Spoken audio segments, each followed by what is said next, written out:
ఇక్కడికి విచ్చేసిన పత్రికేయ సోదరులకి సోదరీమణులందరికీ నా హృదయపూర్వక నమస్కారాలు. ప్రాయశ్చిత్త దీక్ష ప్రారంభించింది 3వ రోజు. నేను ఎప్పుడు కూడా చాలా చిన్న వయసు నుంచి సనాతన ధర్మాన్ని పాటించేవాడిని. మా ఇష్టదైవం ఆంజనేయ స్వామికి ఎప్పుడు రామభక్తులం. మేము ఎప్పుడు భక్తి, ఆధ్యాత్మికత ఇవన్నీ కూడా ఇంట్లో ఇది మా స్వవిషయం అని చెప్పి ఎప్పుడు దీన్ని లోపలే పెట్టుకుంటాం తప్ప, లేదంటే అవసరమైన సమయాల్లో, పూజా సమయాల్లో, పండగల సమయాల్లో చెప్పుకుంటాం తప్ప దీనిని ఈ రకంగా చెప్పుకునే పరిస్థితిని ఎప్పుడు మేము అలవాట్లేదు. ఈ సగటు హిందువులో ఉన్న విధానం ఇది. ఎందుకంటే ఈ దేశంలో ఉన్న సగటు హిందువుకి ఎప్పుడు భయం ఉండదు. సగటు హిందువుకి ఏ రోజు కూడా ఇంకొక మతం మీద కానీ ఇంకో వ్యక్తి మీద కానీ ద్వేషం ఉండదు. విజయనగర సామ్రాజ్యం నుంచి అరబిక్ వ్యాపారులు ఇక్కడ గుర్రాలని అమ్ముకోవడానికి వచ్చి, విజయనగరం మహారాజుల గొప్పతనం ఏంటంటే సనాతన ధర్మాన్ని పాటించే వాళ్ళు గొప్పతనమైన వాళ్ళు వచ్చి అడిగింది ఏంటంటే, మాకు ప్రార్థించుకోవడానికి మాకు మస్జిద్ లేదు అంటే ఆయన కోట ప్రాంగణంలో మస్జిద్ కట్టించారు. సనాతన ధర్మాన్ని పాటించే వ్యక్తి తాలూకు విలక్షణం. అలాగే అనేక మంది సంస్థానాలు కానీ అందరూ కూడా పోర్చుగీస్ నుంచి వచ్చినా, ఎవరు వచ్చినా, క్రిస్టియానిటీని తీసుకొచ్చినా కానీ అందరికీ సమానంగా ఈ దేశం తీసుకుంది. పార్సీల్ని తీసుకుంది లోపలికి, జొరాస్ట్రియన్స్ని తీసుకుంది. ఏ మతం వచ్చినా లోపలికి తీసుకుంది, ఇముడ్చుకుంది తప్ప ఇంకో మతాన్ని ఎప్పుడు ద్వేషించాల. కానీ ఈరోజు నేను మాట్లాడుతుంది ఈ ప్రాయశ్చితం దేనికి, మా దీక్ష అనుకుని నేను ఎప్పుడు, మీ అందరికీ తెలుసు 5 సంవత్సరాల వైసీపీ పాలనలో ఇదే దేవాలయంలో కనకదుర్గ అమ్మవారి రథం తాలూకు మన సింహాలు మాయమైనవి, కొన్ని ఇబ్బందులు, తప్పులు జరిగినాయి అంటే ఒక్కొక్కరు ఎలా మాట్లాడారు వైసీపీ నాయకులు. వాళ్ళెవరు ముస్లిమ్స్ కాదు, హిందూస్ కాదు, వాళ్ళెవరు ముస్లిమ్స్ కాదు, క్రిస్టియన్స్ కాదు, హిందువులే అందరూ. పొద్దున్నేస్తే తాళ్ళు కట్టుకునేవాళ్ళు, బొట్లు పెట్టుకునేవాళ్ళే. కానీ ఒక తప్పు జరిగింది, ఒక అపవిత్రం జరిగింది అంటే పదవులు అనుభవిస్తూ ఉన్నవాళ్ళు, పొద్దున లేస్తే గుళ్ళకి వెళ్ళేవాళ్ళు, వీళ్ళు అపహాస్యం చేస్తూ ఉన్నారు, వీళ్ళు వెటకారం చేస్తూ ఉన్నారు. ఈ ఎంటైర్ ఈ విషయంలో వాళ్ళు మతం పుచ్చుకున్నారా లేదా నాకు అన్నీ తెలియదు. వైవి సుబ్బారెడ్డి గారు ఉన్నారు, భూమన కరుణాకర్ రెడ్డి గారు ఉన్నారు, వారి కుటుంబ సభ్యులు ఉన్నారు. ఎవరైనా సరే మీరు మతం పుచ్చుకున్నారా లేదా నాకు తెలియదు. అవన్నీ అది మీ బయటికి చెప్పుకుంటారా లేదు నాకు తెలియదు. నేను అది కూడా మాట్లాడట్లా. కానీ మీరు బాధ్యత తీసుకున్నారు. మీరు హైందవ ధర్మాన్ని కాపాడుతానని మీరు బాధ్యత తీసుకున్నప్పుడు కాపాడాల్సిన అవసరం మీ మీద ఉంది. బోర్డుని మీరు స్థాపించారు, మేము స్థాపించాల. తప్పులు జరిగినాయి. తప్పులు జరిగితే వైఎస్ జగన్ గారు ఏం చెప్పాలి? ఒకవేళ నాకు తెలియకుండా మేము ఆయన బ్లేమ్ చేయట్లా.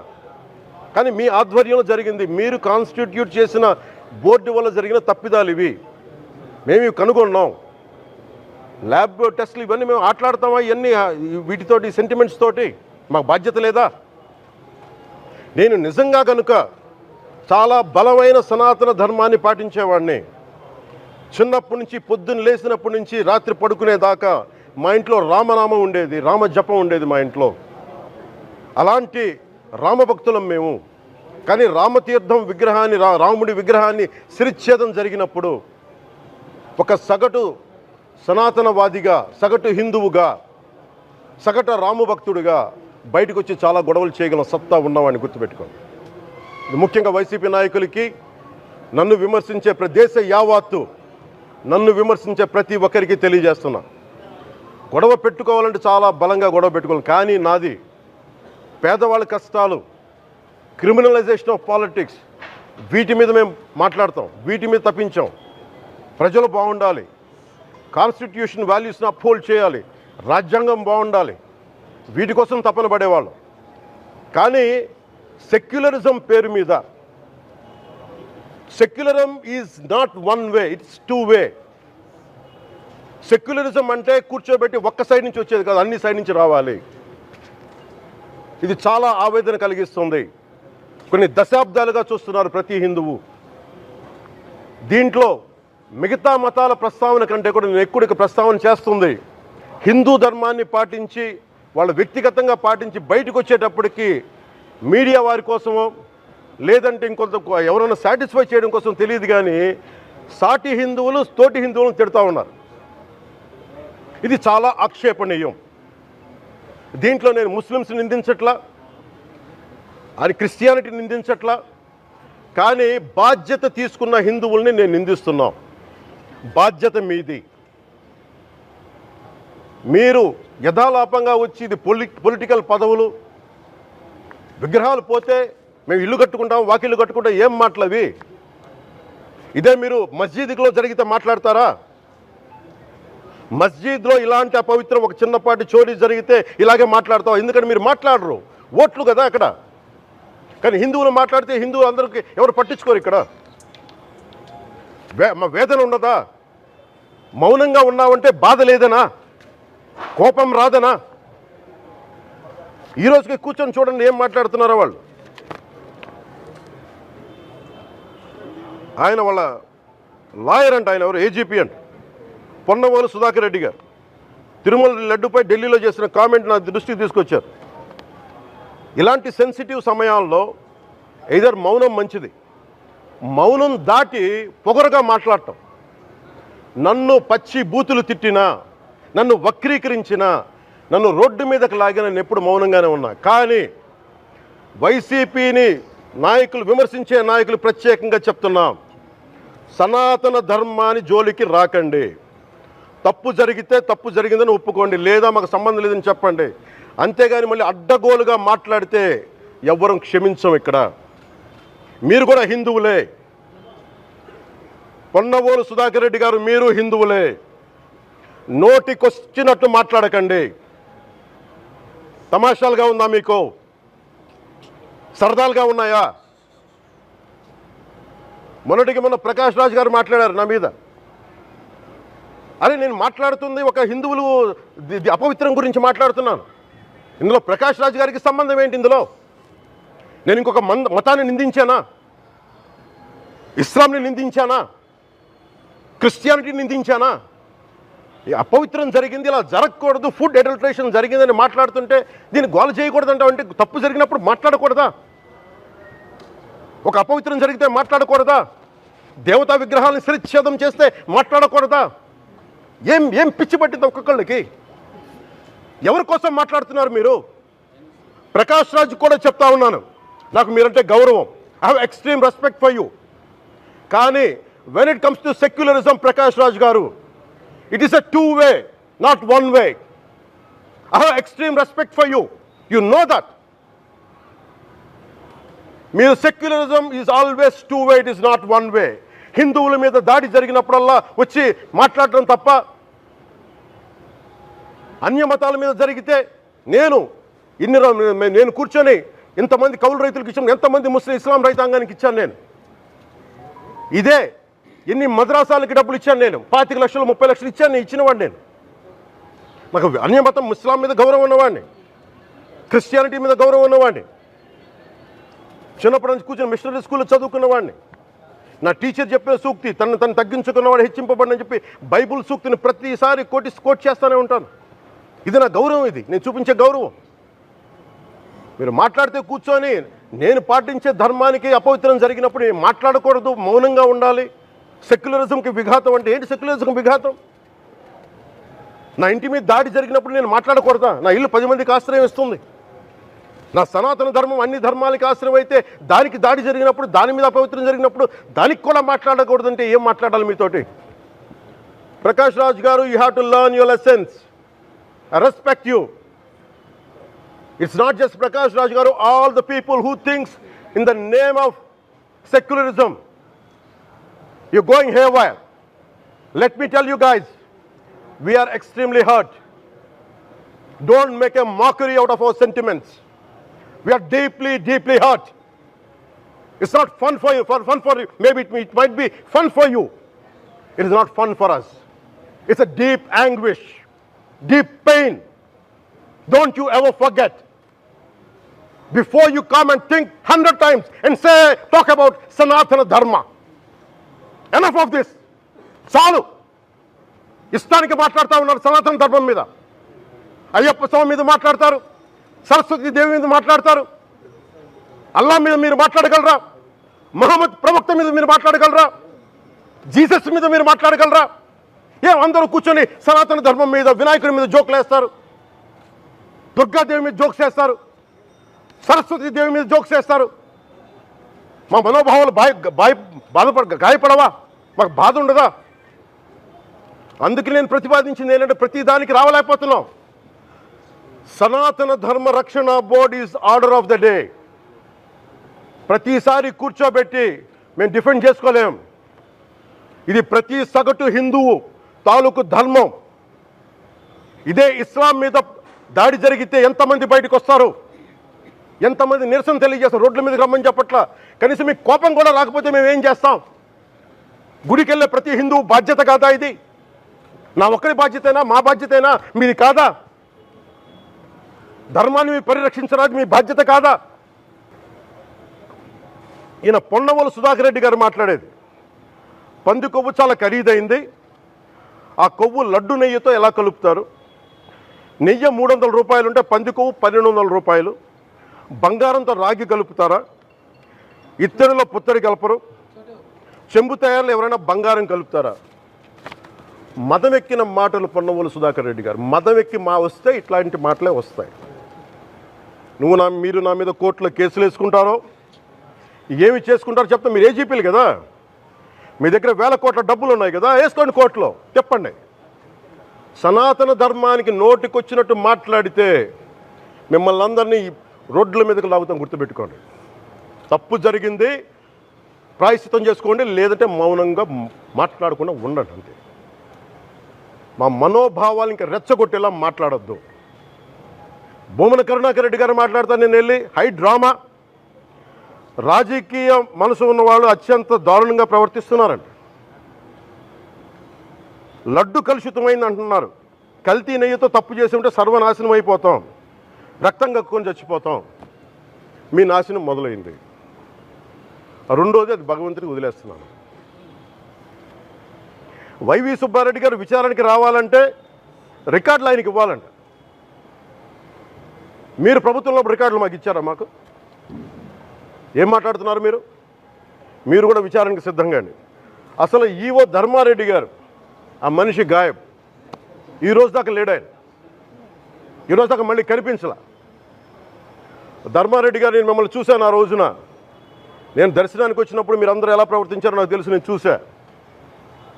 తిరుమలని ఇష్టారాజ్యంగా చేశారు, అది వ్యాపార కేంద్రంగా చేశారు, ఆధ్యాత్మిక కేంద్రం నుంచి పర్యాటక కేంద్రంగా చేశారు అది. ఇదే మీరు మక్కాకి వెళ్తే ఇలాగే ప్రవర్తిస్తారా? మీరు ఒకసారి మక్కాను చూసి నేర్చుకోండి. ఇస్లాంని పాటించే ప్రతి ముస్లిం ఎంత పవిత్రంగా పాటిస్తాడో చూడండి. అక్కడ అథారిటీస్ని అడగండి. ఒక చిన్నపాటి మస్జిద్కి వెళ్తే ఎంత పవిత్రంగా చూసుకుంటారో చూడండి. ధర్మారెడ్డి గారు, మీరు హిందువులా? మీ ఇష్టానికి మీరు చేసేసుకుంటారా? మీ బిడ్డ చనిపోయాడు, చనిపోయిన కనీసం 11 రోజులు లోపలికి రాకూడదండి, ఈ లోపల వచ్చేస్తారా మీరు? మేము మర్చిపోయామనుకుంటున్నారా? ఆగమశాస్త్రం చెప్పింది మీకు ఇదేనా? అంటే గవర్నమెంట్ ఉద్యోగులు అయితే ప్రభుత్వం మీ నియమిస్తే మీ ఇష్టానికి చేసేసుకుంటారా? మాకు బాధలు ఉండవనుకుంటున్నారా? ఇదే మీరు ఒక ఇస్లాంకి చేస్తే అపచారం జరిగితే మీరు ఏం చేస్తారు? బయట రోడ్ల మీదకి వచ్చి మీరు కూర్చోబెట్టి దాన్ని పొలిటికలైజ్ చేస్తారు. మీరు పొలిటికలైజ్ చేస్తారు. నేను నిజంగా చెప్తున్నా, జగన్మోహన్ గారికి కూడా చెప్తున్నా, మీరే కనుక, నేనే కనుక సనాతన ధర్మం మీద పోరాటం చేయాలని నన్ను ఆపేవాళ్ళు ఎవరు లేరు ఈ దేశంలో, గుర్తుపెట్టుకోండి. నేను కనుక సనాతన ధర్మం కోసం నేను పోరాటం చేస్తే చచ్చిపోవడానికి సిద్ధం నేను. కానీ నేను అక్కడ దాకా తీసుకెళ్ళిన విషయాలు, దానికి నిదర్శనమే రామతీర్థాస్ రాముల వారి విగ్రహం శిరిచ్ఛేదం జరిగినప్పుడు ఒక్క మాట మాట్లాడకుండా చెప్పి కూర్చున్నాను. ఆ తెలివితేట లేక మీ ప్రభుత్వాన్ని కిందకి తీసుకొచ్చి అధాపాతాలను తొక్కిన మాకు శక్తి లేదనుకుంటున్నావా? ఉండవనుకుంటున్నావా? కానీ మేము సమాజాన్ని కలిపి ఉంచాలని వ్యక్తులం తప్ప విడగొట్టాలని వ్యక్తులం కాదు మేము, గుర్తుపెట్టుకోండి. అలాగే ఈరోజు నుంచి ప్రజలందరికీ కూడా చెప్తున్నా, ఎవరు అన్ని మతాలని మేము గౌరవించేది ఈ నేల. ఒక జనసేన పార్టీ అని కాదు, తెలుగుదేశం పార్టీ అని కాదు. మీరు ఏ పార్టీలకు సంబంధించిన వైసీపీలో ఉన్న హిందువులందరూ ఏం చేస్తున్నారు? మీరందరూ పోటీ పడ్డారు కదా తిరుమలకి వెళ్ళడానికి. మీరు మర్చిపోయారు అది. ఇందులో ఈ పాపం మీకు కూడా వస్తుంది, ఈ పాపం మీకు కూడా తగులుద్ది. మీ మౌనం కూడా మొత్తం జాగ్రత్త, తరాలు నాశనం అయిపోతాయి. మీ మౌనం మంచిది కాదు. ఇది ఒక వెంకటేశ్వరుడికి జరిగింది కాదు. భగవంతుడికి నిరాకారుడు, ఆయనకి ఇవేం పట్టవు. మనం నమ్ముకొని ఆయనకి వెళ్తున్నాం, అది మనకి బాధ్యత. ఇది ఇంకా ప్రతి ఒక్కరు దీన్ని గుర్తుపెట్టుకోండి. చేతులెత్తి వేడుకుంటున్నాను, చేతులెత్తి వేడుకుంటున్నాను. సగటు హిందూ మీరు సినిమా టికెట్లకు వెళ్ళిపోతారు. అభిమానులందరూ మీరెవరు హిందువులు లేరా? సినిమా టికెట్ల కోసం చించుకుంటారు. సినిమాని మీరు కూర్చోడానికి మీరు మొత్తం మాట్లాడతారు. అందరిని అడుగుతున్నా, అందరు మొత్తం భారతదేశపు యావత్తు ఉన్న సినిమా అభిమానులను అడుగుతున్నా, మీరందరూ హిందువులే కదా, అత్యధికులు హిందువులే కదా. మీకు బాధ్యత లేదా? మీకు మీ సినిమా హీరోలు, నేను కూడా హీరోనే. నన్ను మించి దేశాన్ని చూడమని, సనాతన ధర్మాన్ని చూడమంటున్నా. మీ కన్వీనియంట్గా కూర్చోబెట్టి హీరోలను ఎత్తడం కాదు, నన్ను ఎత్తడం కాదు. ధర్మం విఘాతం కలిగినప్పుడు ధర్మానికి మీరు మాట్లాడటం మీ బాధ్యత. నా తరం మేము కష్టపడుతున్నాం, ముందుకు వచ్చాం. ఎవరి కోసం పడుతున్నాం ఈ కష్టాలు? మాకు సరదా కాదు. ప్రతి ఒక్కరి ఇష్టానికి వచ్చి మాట్లాడుతూ ఉంటే బాధ కలుగుద్ది. అయ్యప్ప స్వామి దీక్ష చేసే వాళ్ళ మీద ఎంత ఇష్టారాజ్యంగా మాట్లాడతారు. ఇదే మీరు ఎవరన్నా సరే ఇస్లాం మీద మీరు గొంతు ఎత్తగలరా? ఎందుకంటే రోడ్ల మీదకి వచ్చి కొడతారని మీకు భయం, అందుకు మీరు మాట్లాడరు. హిందువులు అంటే మెత్తని మనుషులు కదా, తోటి హిందువు కదా, మీరు ఏదైనా మాట్లాడచ్చు. మీకు నమ్మకాలు లేకపోతే మీరు ఇంట్లో కూర్చోండమ్మా. మీకు నమ్మకాలు లేకపోతే ఇంట్లోంచి బయటికి రాకండి, మమ్మల్ని ఏం అనకండి. మేము ఎలా పూజా విధానం ఎలా చేస్తాం, అలాగే ముఖ్యంగా ఫిల్మ్ ఇండస్ట్రీ కూడా నేను తెలియజేస్తా ఉన్నా. దీని మీద మీరు మాట్లాడితే మద్దతుగా మాట్లాడండి, లేదంటే మౌనంగా కూర్చోండి. అంతేగాని మీ మాధ్యమాల ద్వారా అపహాస్యం చేస్తే మటుకు ప్రజలు మిమ్మల్ని ఎవరు క్షమించరు. ఎందుకంటే చాలా డీప్ పెయిన్ ఇది. మీరు లడ్డూ మీద జోక్లు వేస్తున్నారు. నేను ఒక సినిమా ఫంక్షన్లో కూడా చూశాను. Laddu is a sensitive issue అని. Don't you ever say that. Don't you ever dare to say that, please. I respect you as actors, but when it comes to Sanatana Dharma, please, you have to think 100 times before you saying a word. One comment. Thank you. Pawan Kalyan garu ప్రాయశ్చిత్త దీక్ష చేస్తున్నారు. అంటే సహజంగా ప్రాయశ్చిత్త దీక్ష ఎవరు చేస్తారు? తప్పులు పాపాలు ఎవరు చేస్తే వాళ్ళు ప్రాయశ్చిత్తం దీక్ష చేస్తారు. తెలుసో తెలియకో మేము పాపాలు చేశాము, తెలిసి చేశాము, తెలియజేశాము అని ఆ దేవుణ్ణి వేడుకొని ఆ ప్రాయశ్చిత్తాన్ని కోరుకుంటారు. చంద్రబాబు నాయుడు గారు, పవన్ కళ్యాణ్ గారు ప్రస్తుతం అవసరార్థం అనండి లేదా లాభాల కోసం అనండి, శరీరాలు రెండు వేరైనప్పటికీ కూడా ఒకే ఆత్మ కింద చంద్రబాబు నాయుడు గారు, పవన్ కళ్యాణ్ గారు ప్రస్తుతం ఇద్దరు తిరుగుతున్నారు. కాబట్టి చంద్రబాబు నాయుడు గారి పాడు బుద్ధితో,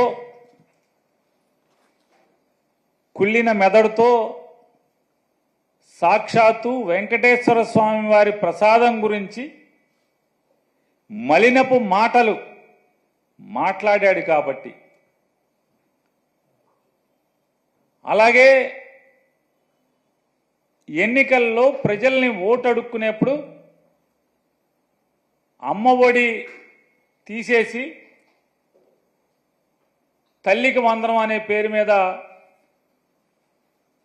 సంవత్సరానికి ఇంట్లో ఎంతమంది పిల్లలు ఉంటే అంతమంది పిల్లలకి డబ్బులు ఇస్తామని, 19 ఏళ్ళు నిండిన దగ్గర నుంచి 59 ఏళ్ల వరకు ఇంట్లో ఉన్నటువంటి ఎంతమంది ఆడబిడ్డలు ఉంటే అంతమందికి కూడా డబ్బులు ఇస్తాం నెల నెల అని చెప్పని, అలాగే చదువుకుని ఉద్యోగం లేక ఖాళీగా ఉన్నటువంటి ప్రతి నిరుద్యోగ యువకుడికి కూడా నెల నెల ₹1000 డబ్బులు నిరుద్యోగ భృతిస్తామని చెప్పని,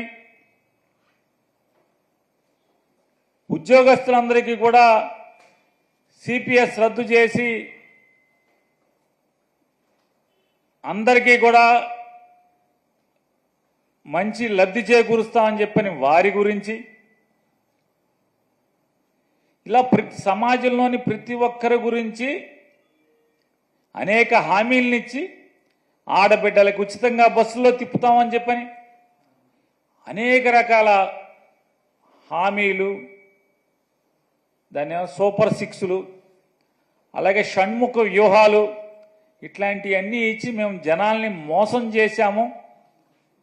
రాజకీయాల కోసం జగన్మోహన్ రెడ్డి గారిని నిందల పాలు చేయటం కోసం కలియుగ దైవమైనటువంటి వెంకటేశ్వర స్వామి యొక్క ప్రసాదాన్ని కూడా మా మలినపు నాలుకతో తప్పుగా మాట్లాడాము, ప్రజల్లో తప్పుడు ప్రచారాన్ని చేశామని చెప్పని వాళ్ళ అంతరాత్మ దహించుకుపోతుంది. కాబట్టి శరీరాలు వేరుగా ఒకే ఆత్మగా ప్రస్తుతానికి అవసరార్థం ఇద్దరు తిరుగుతున్నటువంటి రీత్యా ఈ గుళ్ళలో మెట్లు కడగటాలు, పసుపు కుంకాల మెట్లుకు పూయటాలు, లేదా పాప పరిహారాలు, ప్రాయశ్చిత్తాలు, అంతే కదా. పాపాలు ఎవడు చేస్తే వాళ్లే ప్రాయశ్చిత్తం చేయాలి కదా. అదే దాని అర్థంగా కనపడుతుంది.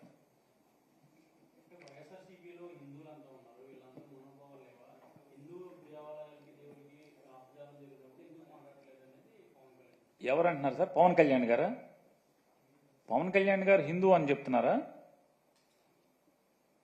ఏమండి హిందూ అంటే? ఆ మధ్య భీమవరంలో ఎప్పుడో నేను బ్యాప్టిజం తీసుకున్నా అని చెప్పారు, ఆయనేనా? కాదండి, భీమవరంలో బ్యాప్టిజం తీసుకున్నానని చెప్పారు, వారేనా?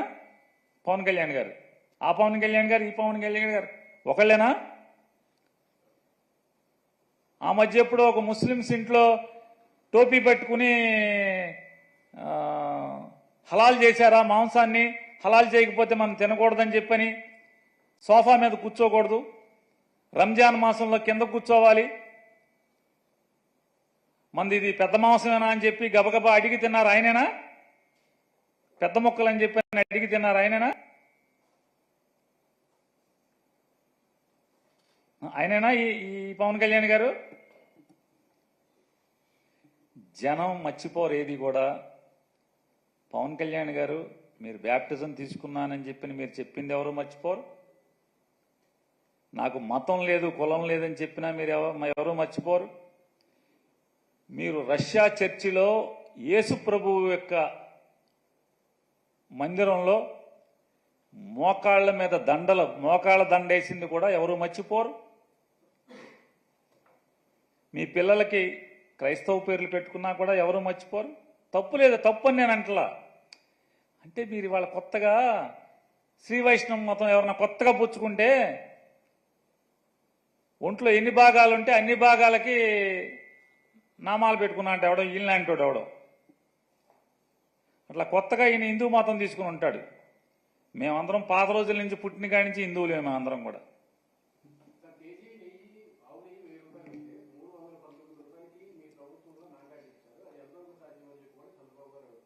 చంద్రబాబు నాయుడు గారి ప్రభుత్వంలో 1000 రూపాయలు కొన్నారా? కాదండి, నేను అనేది చంద్రబాబు నాయుడు గారు ముఖ్యమంత్రిగా ఉండగా తిరుమల తిరుపతి దేవస్థానం అంటే చంద్రబాబు నాయుడు గారి నాయకత్వంలో ఆయన దస్తూరితో, ఆయన సంతకంతో ఎగ్జిక్యూటివ్ ఆఫీసర్గా, చైర్మన్గా ఉద్యోగాలు సంపాదించినటువంటి బాడీ ఎంతకి కొంది? 1000కి 2000కి కొందా అని అడుగుతున్నాను. జగన్మోహన్ రెడ్డి గారి ప్రభుత్వం కంటే కూడా తక్కువ రేటుకే కదా కొన్నది మీరు. జగన్మోహన్ రెడ్డి గారు 2019 జూన్ 8వ తారీఖున జగన్ గారి ప్రభుత్వం వచ్చింది. మే 30న జగన్ గారు ప్రమాణ స్వీకారం చేశారు.